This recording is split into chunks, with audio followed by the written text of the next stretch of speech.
আসসালামু আলাইকুম। সকালবেলা ঘুম থেকে উঠে চলে গেলাম নদীর পাড়ে হাইব্রিড মরিচের ডালে। আর এই হাইব্রিড মরিচের ডালটা যে দেখতে পাচ্ছেন, এটি হলো আমার মামার একটি ক্ষেত। এই ক্ষেতে এসে আমি দেখতে পারলাম মাশাআল্লাহ এই ক্ষেতটি কিন্তু অনেক সুন্দর হয়েছে। আর এখানে 3টি লোক নেওয়া হয়েছে এই ক্ষেতটি পরিষ্কার করার জন্য। আর এখন কিন্তু বাংলাদেশে প্রায় শীতের আগমনটা চলে এসেছে।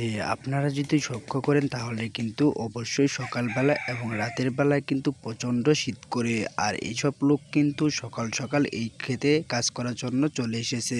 এই শ্রমিক ভাইরা আছে বলেই কিন্তু আমরা কৃষিকাজটা ঠিক মতো করতে পারি, কারণ এই শ্রমিক ভাই যদি না থাকতো তাহলে কিন্তু আমরা এই ক্ষেতের পরিচর্যার কাজ ঠিক মতো করতে পারতাম না, কারণ একার দ্বারা এইসব কাজ করা অসম্ভব। আজকে ভোরবেলা থেকেই কিন্তু সারাটি গ্রাম কুয়াশায় আচ্ছন্ন ছিল। আর হঠাৎ করে আমি দেখতে পারলাম যে রোদের ঝলকনি। আর তখনই আমি ক্যামেরাটা উপর দিক করে নিলাম। আর ক্যামেরাটা উপর দিক করার পর দেখতে পারলাম যে সূর্য মামা জেগে উঠেছে।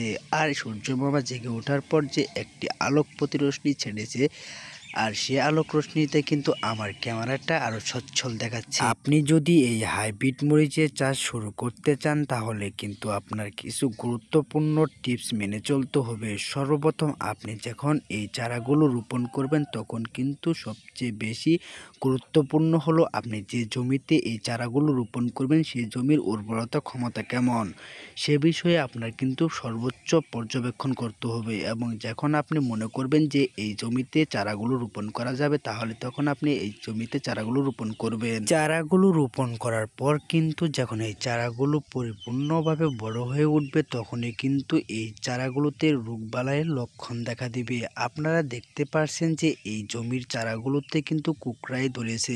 আর এই কুকড়া ধরলে কিন্তু আপনার এই চারাগুলো ঠিকমতো বেড়ে উঠতে পারবে না। শীতের প্রকোপটা যত বেড়ে চলবে ততই কিন্তু আপনার এই জমিতে এই ধরনের রোগের লক্ষণ বেশি দেখা দিবে। আর আপনাকে যত তাড়াতাড়ি সম্ভব এই ধরনের রোগের লক্ষণগুলো দেখা মাত্রই আপনার জমিতে কীটনাশক ব্যবহার করতে হবে।